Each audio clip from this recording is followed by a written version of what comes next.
Ottaviano Dell'acqua, the zombie from Zombie. Hello. Malisa Longo, McCulloch, Luigi Cozzi, Zora Kerowa,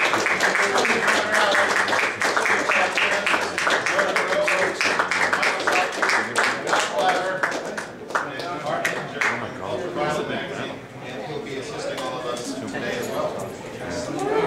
Hi everybody. Welcome to the Italian Invasion.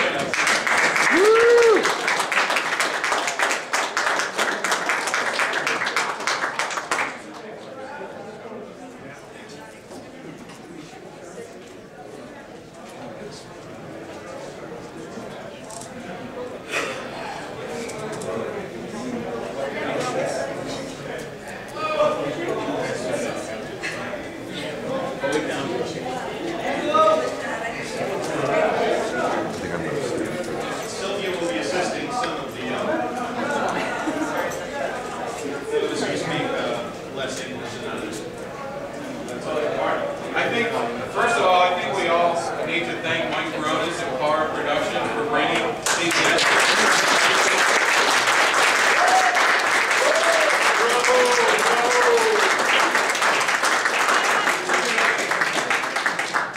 I can only say that this has been an amazing weekend, getting to hang out with people that none of us really expected we'd ever get to meet, watching these films growing up. And it means a lot to everybody in this room, I'm sure, as it does to all of us who are here. And we're going to open it up to questions, but before that, I think Mike and I will be asking the panel a handful of questions. And I guess I wanted to start off with a general question for anyone willing to answer it. You were in these films, which are now considered seminal classic films so long ago, around 30 years ago. How does it feel that these films are still being enjoyed by fans today? Who would like to begin by answering the generation of fans? I feel good. It's good. It's all good. I feel nice. You look nice.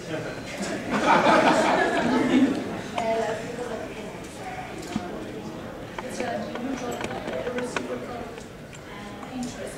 I'm a fan, you're a fan as well. For me, it's a pleasure. For me, it's the same. It's a great surprise to be here with you, because I'm really fun and happy. I'm happy to be here. Thank you.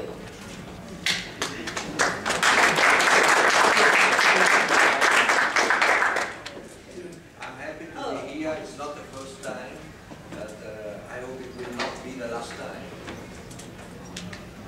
Well, I'm an imposter. I'm not Italian. I wish I was, but I'm afraid I have to admit to be British.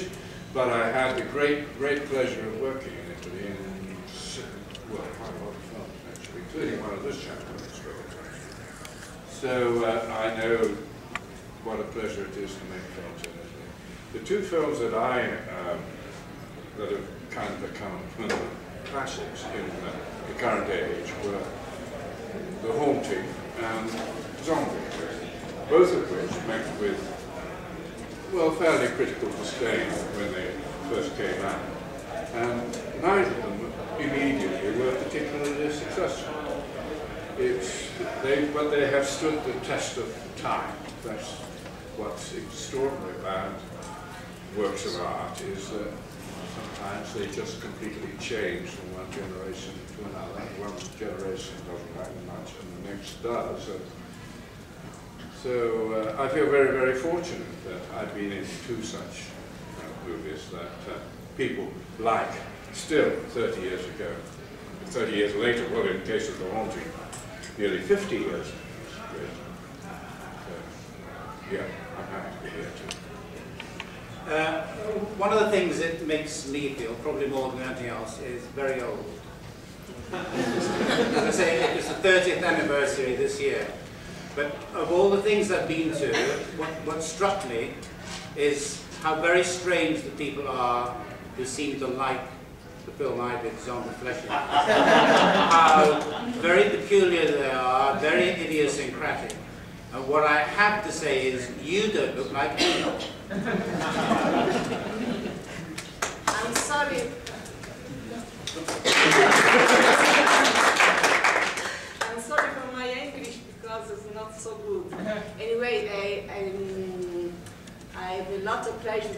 here with you, that people on this Chile theater, and I was really like embarrassed to see much people love my films that I don't neither remember sometimes.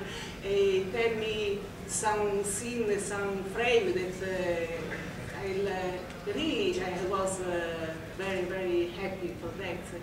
And even I was very happy when Quentin Tarantino in Venice Festival say hello to me. Hi Malisa, how are you? Because he has seen my film. In Italy considered class B, class C, and now many films of that are cult movie. And for that I thanks everyone.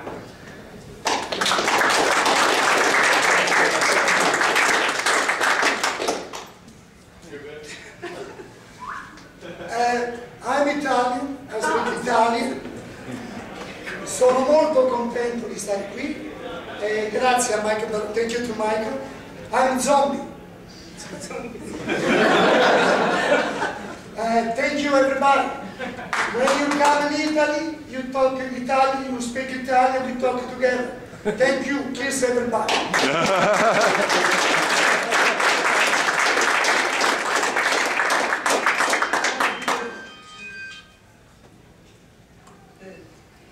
Directing a question towards Luigi Cozzi. You run Profondo Rosso, a store with Dario Argento in Italy, which is kind of the focal point of Italian and maybe even European fan culture. How does European fan culture differ from the fan culture you've been experiencing this weekend? Well, 1 month ago I was invited to North of Norway for a film festival and convention. It was exactly like this.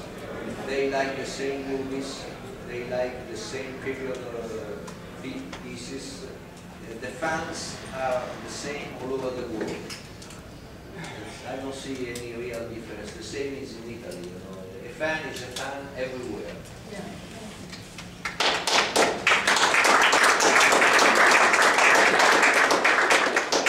Visiting Rome, do take a stop at Profondo Rosso. It's a great shop. Downstairs they have props from Dario Argento's film. Yes, the museum, Dario Argento Museum of Props, which is a collection of props, original props from the movies Dario made, also from my movies, you know, from other people's movies. And they are shown to the visitors with sets reconstructed under Dario personal supervision. It's quite an eerie experience because it's a weird place in the very center of the city, near the Vatican. So forget the Vatican. You don't need to see that. You don't need to see the Colosseum. Fans usually come to see us while the wife goes to the Vatican. A lot of you have been in a lot of films with pretty confrontational and shocking subject matter at times, whether it be subject matter that perhaps touches upon the Catholic Church, or simply films that deal with sex and violence in very, shall we say, in your face ways. How do you feel about the fact that your films have been censored all over the world? What's your feelings on film censorship? Well, firstly, one of my great drives is that Zombie, when it first came out in England, was totally banned, completely not allowed to be shown to anybody, which is unique in Britain. I don't think any other film has. The same. Really good. Yeah. We are together in this pride that people couldn't take the movie. Following on from that, my wife's uncle sat on the committee which banned zombie flesh eaters, contamination, and the zombie holocaust. And I met him, and he was on his way. He was a member of the House of Lords. He was going to meet a meeting with the Metropolitan Police, who were putting up 20 films. The prospect was that they were all going to be banned. And I said, "What are you doing today, Martin?" He said, "I've got to do something really terrible. I've got to go and see bits from 20 films which the police want banned. And I said, well, you'll see me. Because I'm in 3 of them. And he looked at me and he just said, with a sort of mixture of pity, disdain and disgust, Ian, how could you?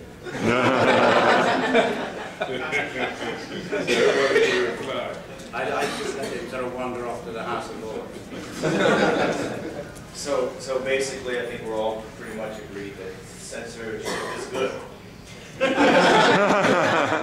with the new DVD revolution, everything's coming out on radio. I mean, the majority of the things, a lot of the things that people work on are already out. So it's been seen around the world. All the video nasty era. Thank God. Yeah. Although a film was still banned in Britain this year, but they're trying to improve. Besides even just Zombie, many of you had the opportunity in other films as well as Zombie to work with Lucio Fulci. And Mike, of course, Mike Barona's put together this amazing DVD where people share their fondest memories of Lucio Fulci. I'm wondering if anyone here would like to share a memory fond or maybe not so fond of Lucio Fulci with us. Anyone? I made the last film of Lucio Fulci, and I found him very sad. I don't know if because he was in trouble by himself, but I don't know how to say it. He was not happy to do the film. Well, he was pigeonholed after the great films that he did in the 70s and 70s. And from then on, he was a hard director. He had such a great breadth of all the genres. He touched on all the genres of the Italian filmmaking, aside from the sword and sandal. I think in his lifetime he wasn't really internationally accepted as being one of the great masters of the cinema. Well. Huh? Italy is not He's not considered. So I think that was possibly part of the sadness that you yes, because it was a mirror of his life, that film. He was acting inside, so it was very, very strange, even the set. But nevertheless, I found him, I must say, terrifically attractively temperamental. He could lose it very easily, and he could come and be extraordinarily charming within a few seconds of it. I know once he lost his rag with one of the ladies in the film that I was in, lovely woman, and he got so angry that he fell on the ground and started biting the earth. Otherwise, I'd bite you. Charming man. I think that Lucio was a man in his nature really happy, really curious of the life. Unfortunately, he had a life not so much happy, not because he had not so much easy, but he was so curious of the life of the people, so interested of everything, every time, and it was like divided into two persons. One sad and aggressive, but not bad, just aggressive with some rabbia. And the other side, really like a child, full of jokes, and with us actors were so enthusiastic. Mai tradotto in italiano? He was enthusiastic of everything he did. sometimes cruel with the women. Because I want to say that, yes. Because when he forgot hating women, especially and people, he was absolutely fantastic. He was full of culture. We could speak about everything, about literature in Russia. He knows things nobody could suspect, you know. Fantastic. But he need to forget the women. Then he became fantastic again. Yeah, to fully understand Pucci, you must consider that in the start, in the 50s, in the 60s, which were the golden era of Italian production. So he did work when they were making big movies with big budgets. Then he moved to a different age of Italian movie making, which was with less money. Still doing a lot of things, but with less money. And then the last part of his life, the last 10 years, he was very unlucky with working. He was working with the lowest budget, with theaters, not with the producer. One of the producers he had, he told me, I met him because he was trying to make Mask of Wolves with Dario Argento, and I was working in the same office with Dario. And so I often Lucio came to the office, and he told me he had not been paid for the last 2 movies he had made, so he couldn't cure himself, you know, and he was very bitter, very sad about that, wild, and he considered the making of the Mask of Wolves like an opportunity to go back, making a good movie, making a movie with money. We could show his talent, but too bad, he died the day after. He got the news that the picture was going to start.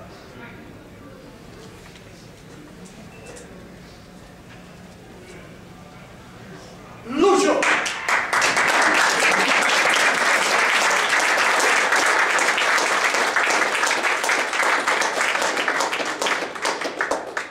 Question for Mr. Sopkiw, besides how to pronounce your name. What was it like as a non-European entering the wild and wacky world of European exploitation cinema? What was that experience like? Well, I had no idea what I was getting into. I didn't know it was exploitation cinema. I thought it was just real film. It was, you know, for me it was great. You know, I mean, it was a dream. You know, I wish I was still living the dream sometimes, but no complaints, I'll tell you.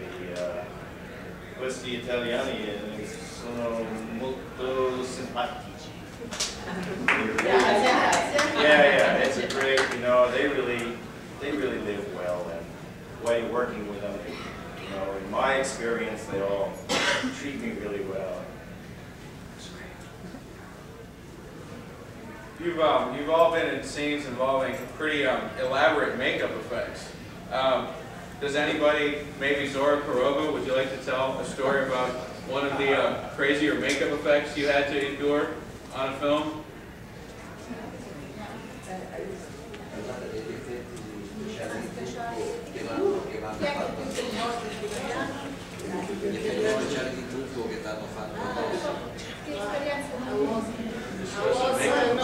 No mask.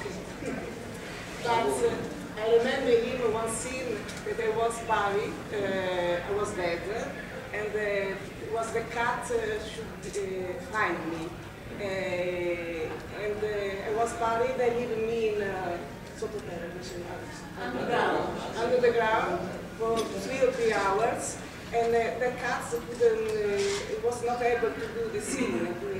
Nevertheless, it was more or less 1 week without eating, because they put Kit Kat on the head. Cat food, and the cat should be with the hand, with the foot. So I find my face, you know, and he shot this scene 8, 9 times because they cut would be able to do this scene. No? So it was really cool in that scene.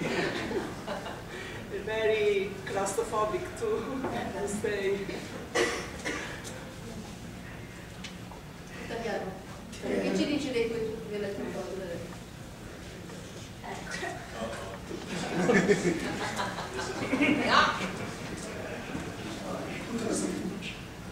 Allora, mi devi dire quella maschera che facevamo 4 ore di trucchi al giorno e era un trucco pesante, un novato, per 2 mesi. Tutti i giorni. Non tutti i giorni, 4 ore di trucco. You know, the head mask they have in there. You used to wear it for how many hours? 4 hours a day. Okay. Yeah. Makeup every day 4 hours per day for 2 months. And it was very heavy and Poi era un lavoro duro, pesante, ho mangiato tanta carne, perché se non sono lì... Being a zombie actually lots of meat, of course.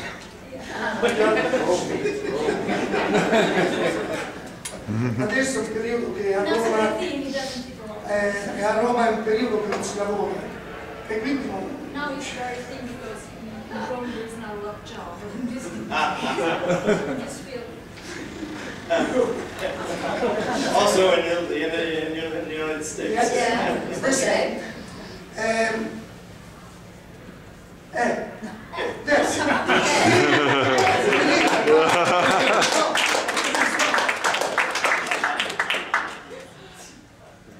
Did you want to tell a makeup story?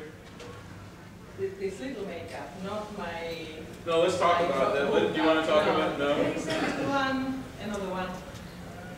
On the script was, I read, the beautiful woman, about 30, looks something and do something. When I change my haircut, I change my makeup, I do the beautiful.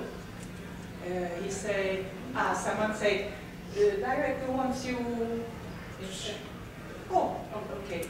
And when he saw me, he said, I miss something little. Oh, fine. The lips like that. Like that. I don't know how you call it. And for 2 months, I stay with attack cola. Glue with my lip right there. And I was the beautiful about So I want to say that I had in House by the Cemetery 2 roles. One is May, and you know it, and the second one is the left hand of Frankenstein was mine. It was mine, and the one that cut the throat of Zora Kerowa. I did it. So it's a pleasure. Couldn't suffer, so I did it with a knife, and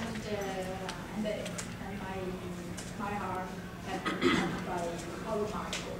So I wanted to have it at home, needed it. A lot of you already knows the trouble of my white lens. I said before. But for who doesn't know, the white lens was so difficult to keep on all the day because I was really blind at the time, and I couldn't take off by myself the lens. So the makeup artist was my angel because he only could take off my lens with a little ventosa. Ventosa is a little plunger. Understand?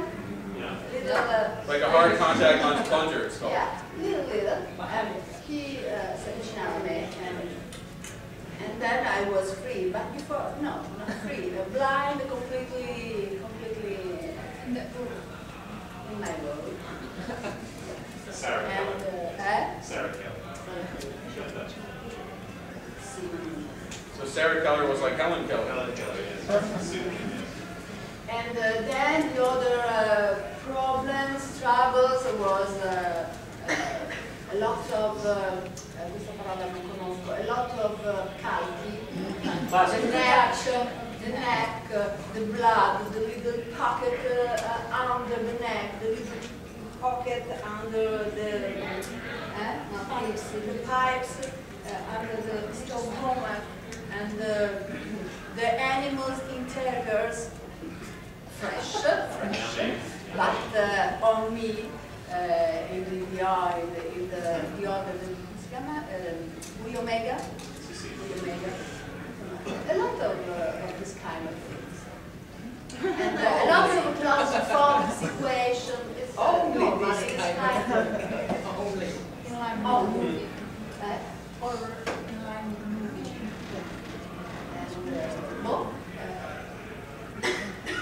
Questo è. If you have a lot of other questions. Who all has questions from the audience? Anyone? Here, first. This is actually for Michael. Just want to know what you thought when Devilfish made it to Mystery Science Theater 3000. I was thrilled. I knew I made the big time. Did you actually watch the actual television show? Did you watch it? You know what? The first time that I was aware that it was on, and I'm not sure record-wise if it was the first time it was aired or not, but we were watching, I was at a friend's house watching the Oscars, and someone called my friend, not knowing I was there, and one told the other that, oh, you gotta switch to whatever it is channel and see, what was it, Devilfish or the Red Ocean? Or Yeah, Devilfish, yeah. Monster Shark? I don't know, it had like 40 different names. But you gotta see Michael Sopkiw on the other channel. So we all switched over, and, we just watched parts of it here and there between the Oscars, but it was pretty riotous. I think it's probably the best way to see it. Was that just going on that was culturally significant enough that they poke fun at it? Yeah, compliments come in all manners. Yeah. Other questions? Other questions? Someone must have another question. They know everything. They know. It's your rare opportunity to ask questions. You've already asked them one. Better than us, I think. Right there. Question for Luigi. Yeah. Did you get to see Lou Ferrigno outside? Did you hang with him? Yes, yes. And you made three motion pictures with him? Yeah. What were your experiences back then? Working for the Menachem Golan and all the producers from Israel. Yeah, they were acting from Hollywood, but they were from Israel actually. Yes. And they were nice person, but you had many problems with money with them. Did you have to start a production, then stop and wait for more money, or is it? Yeah, crazy thing like that. They say start filming tomorrow, and then after 1 hour they say we must postpone, stop the picture and start 1 month from now, or things from that. It's, the money was coming, then it stopped coming, then started coming again. It was very amateur-like, kind of Hercules amateur. It's not easy to do a picture like that, but I was used to that because in Italy it was like this most of the time. Only with Argento, I worked a lot with Argento. Only with Argento the money was always there because Argento movies were class A. And so they had a big distribution deal, big budget, and big possibilities. But all of the others, even Star Crash, Star Crash was produced by an American, but it had a lot of money, but it was not enough to do that kind of movie. So we did have a lot of strange adventures. Sometimes we were fighting to a deadline. Then suddenly the line disappeared, and we were stopped for 2 months without knowing why, what was happening. The producer was changing distribution, things like that. So have been used to work in strange conditions, aside from the Argento movies. Thank you. Anyone else a question for the distinguished panel before we all go revisit them next door? Any other questions? Who had the fun job of wrestling the shark in television?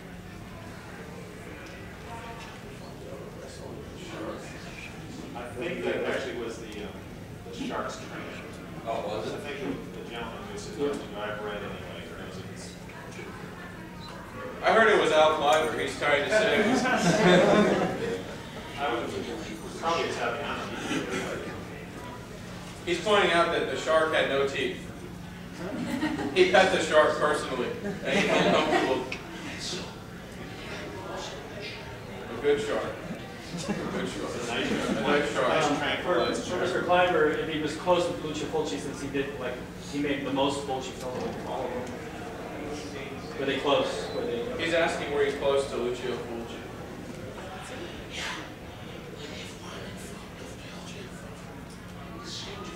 They were neighbors for a certain period of time.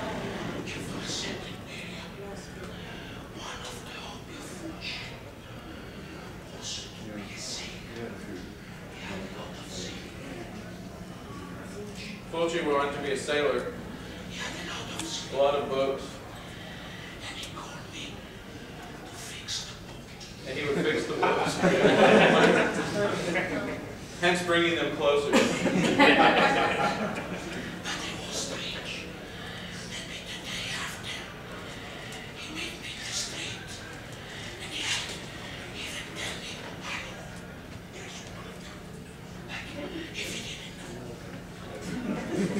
Did you all hear that? He said that he was strange, and after fixing a boat or hanging out, he would see him the next day and maybe say hello and then look down as if they didn't know each other.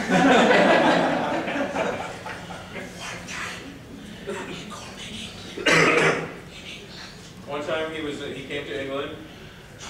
He called him to go to England to make the Black Cat.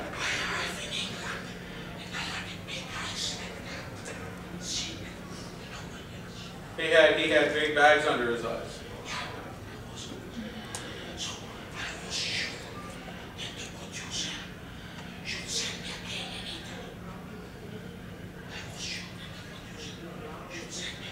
He thought that the producer should send him back to Italy.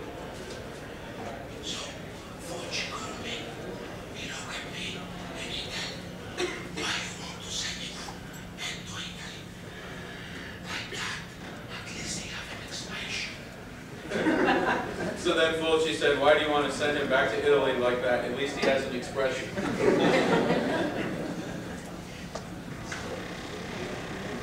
Anyone else? Questions for the very distinguished panel before us? I'd like to ask Ottaviano, what was it like working? Ciao! Ciao! What was it like working with 3 different directors on Zombie 3?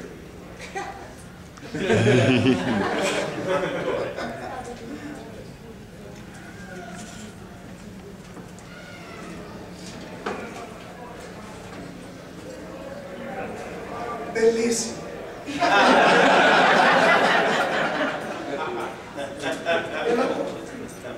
Good job. Very good job. Okay.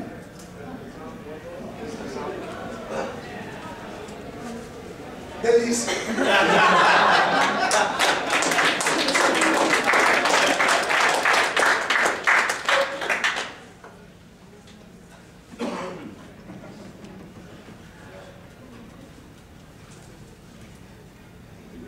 Bellissimo.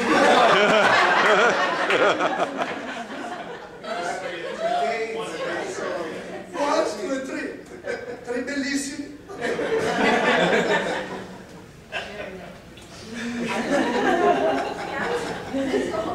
Anyone else have any other questions?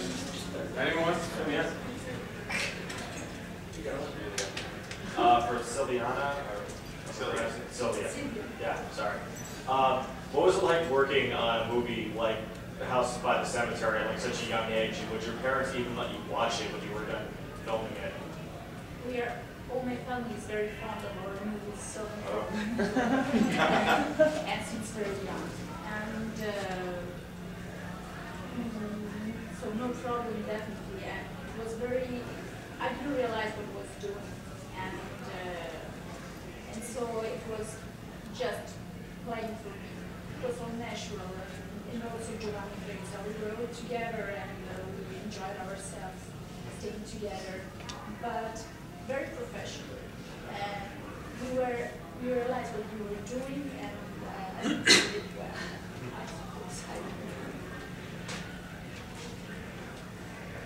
Silvia, you said there was a different design for Freudstein at one time. What was that? What was that like? Yes, I saw a test of another version of Freudstein. Yes, and according to me, it was better. I know that everyone is in love with that version, but the first one I saw was a picture of a man, a skinny man, so just muscles, and according to me, it was even more private. And I don't know why they choose the other one, but it's now that version is an icon, so I don't want to ruin it. That's okay. Anyone else? Any final question before we? This is an open question for any of you. I wanted to know what your opinion was on the direction of modern horror cinema, and do you believe there's a lack of originality and just overall atmosphere in modern horror? Yes.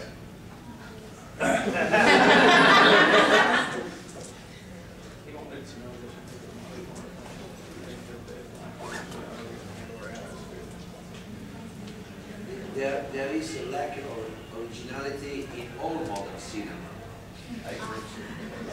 including horror and sci-fi. Nowadays, there is no, according to me, there is only crime and gore. And the terror, there is no more suspense, full of suffering. Instead, in the past years, starting from 30 years ago, the terror came slowly, and so ending very, you don't have any idea what could happen. Now you do it. It's violence, it's actions. Yeah, well, it sounds just like about 25 years ago to me. We had pretty nonsensical, half hour straight of violence and gore and Last Fighter. It was, I don't know, it wasn't, it was somewhat justified, of course, by the deep storyline, but I thought a lot of the films were pretty much the same as what I'm seeing today. I know these guys know a lot more about film than I ever will, but I don't know, I see a couple pretty good films out there nowadays too. I have to give some of them a lot. I might stir up something here, I don't know. Anyone else? Well, I think we need to thank very much everybody for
you, America!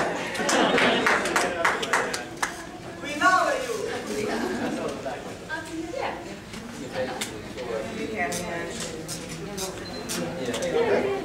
You're the cross, you know. Take your hat on. Send me one, please.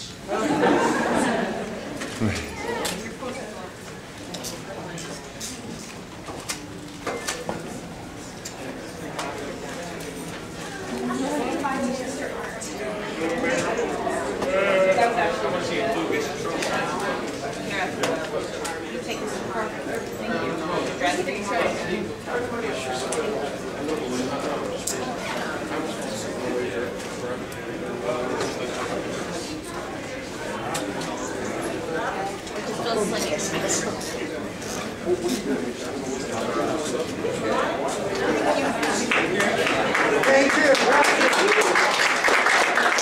Bravo! Bravo! Bravo!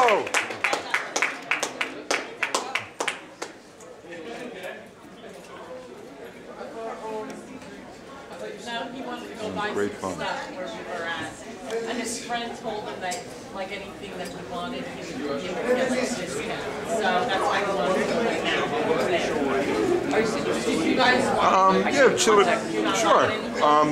What you need to do is, let me just fade it out because I'm still going here. Actually, want to hear something funny is, I was here to see Richard Johnson. I'm a Space 99 fan, and he was in the second episode of Space. I don't know.